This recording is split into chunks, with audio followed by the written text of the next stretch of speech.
Bentornati subito dopo la sigla al nostro telegiornale che andrà in onda in forma ridotta per appunto lasciare spazio ai fuochi di Montegrotto e a quelli del TG.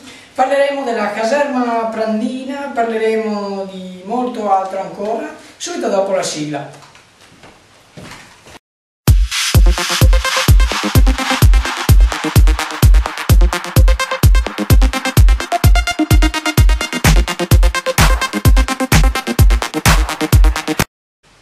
Bentornati al nostro telegiornale, come ho già detto va in onda in forma ridotta per lasciare spazio all'appuntamento di Montegrotto e a quelli del TG.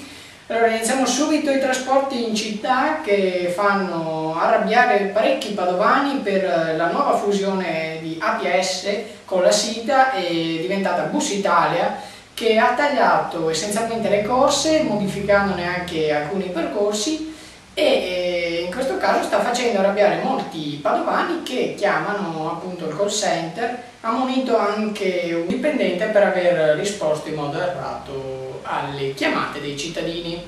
Lutto nel mondo della CGA di Mestre perché è morto Bortolussi, aveva 67 anni ed era gravemente malato. Adesso passiamo a parlare della situazione alla caserma Prandina, perché il prefetto aveva stipato appunto dei clandestini che in primo momento erano scappati, ora ne sono arrivati altri che sono rimasti per ora all'interno. Il presidio del sindaco e delle istituzioni, anche la Lega, con appunto la minaccia di nuovi controlli anche sanitari in modo di poter chiudere la caserma ai migranti. Inoltre si vuole evitare, soprattutto il sindaco, l'apertura di nuove tendopoli quali in via Bembo. Notte Bianca a Montegrotto, prima edizione, il servizio. A Montegrotto scarsa gente, scarsa affluenza per la prima edizione della Notte Bianca, finalizzata all'inizio dei saldi. Nelle immagini pochi artisti di strada e pochi punti dove potevano esibirsi. Scarse le vendite. Sempre in riferimento alla Notte Bianca di Montegrotto, se volete vedere i fuochi, subito dopo quelli del TG.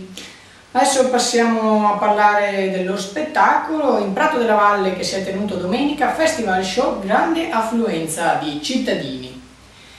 Per la pagina sportiva Thomasen va a Labano dopo appunto che i biancoscudati Padova gli hanno chiuso la porta in faccia. I biancoscudati invece cambiano nome e tornano a chiamarsi Calcio Padova. Adesso parliamo di solito nostro viaggio che stavamo facendo sulle condutture, sugli argini, controargini.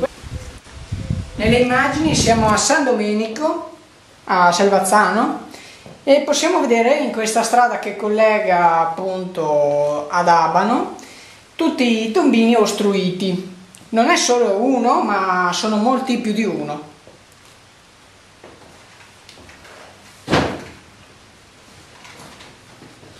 E adesso invece torniamo in studio con le immagini. On the Road che riparte, prima e seconda stagione verranno finite domani. Tra poco lo speciale che andremo a girare, voi lo vedrete domani, insomma.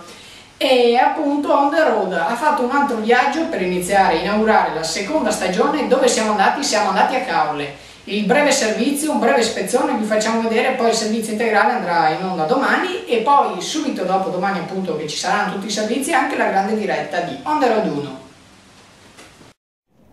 Signore e signori, bentornati su Zwischenbar Channel, questa è On the Road 2 e stiamo ricominciando la serie. Carissimi, come tutte le serie che si possono cominciare, ricominciamo col nostro giro super turistico. Dietro, quella che vedete dietro di me è Padova, davanti a me è il sole che mi acceca, ma se mi metto così non mi vedete.